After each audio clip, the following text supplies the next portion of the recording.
L'Agence américaine pour le développement international est en état de mort clinique. Après la suspension de son financement par Trump, son site est devenu inaccessible, son compte X bloqué, son siège fermé.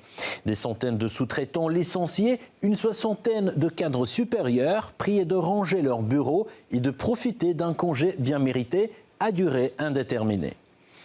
Pourquoi ce coup d'arrêt brutal? Elon Musk donne un élément de réponse. Savez-vous que l'USAID a utilisé vos impôts pour financer la recherche sur les armes biologiques, y compris la COVID-19, qui a tué des millions de personnes? Quel est le vrai visage de l'USAID? Officiellement, cette agence, créée en 1961, incarne l'humanisme américain. Enseignement, santé, droits de l'homme, une mission plus que noble.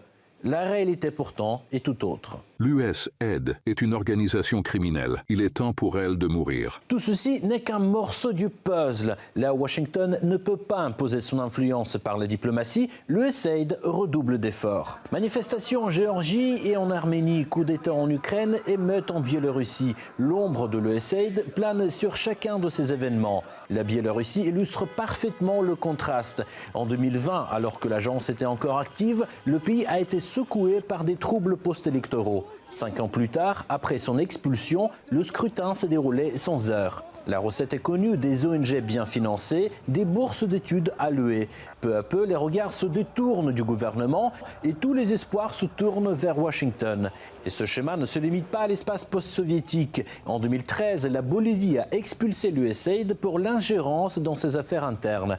Un an plus tard, un scandale éclatait à Cuba. Selon la presse, l'agence finançait des rappeurs pour qu'ils propagent un message antigouvernemental. Pas étonnant que certains dirigeants aient accueilli la paralysie de l'USAID avec soulagement. L'administration actuelle des États-Unis a explicitement confirmé que l'argent des contribuables américains, l'argent américain, avait été utilisé dans d'autres pays, comme cela a été le cas en Géorgie, pour organiser des révolutions, des troubles dans le pays, pour développer des scénarios néfastes. Mais tout le monde ne partage pas cet enthousiasme. Aux États-Unis, la décision de Trump a provoqué l'indignation du camp démocrate. Chuck Schumer, leader des démocrates au Sénat, affirme que le président Trump n'a pas le droit de fermer l'agence.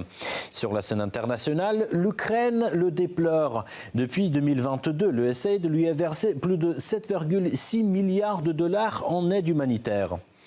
Désormais, le robinet est coupé. Oui, c'est une mauvaise nouvelle inattendue, tant pour le gouvernement que pour la société civile. La Russie, elle, a fermé la porte à l'USAID en 2012, chassant l'agence pour l'ingérence dans ses affaires intérieures. Alors aujourd'hui, Moscou ne cache pas sa volonté d'ironiser face à cette mise en pause forcée.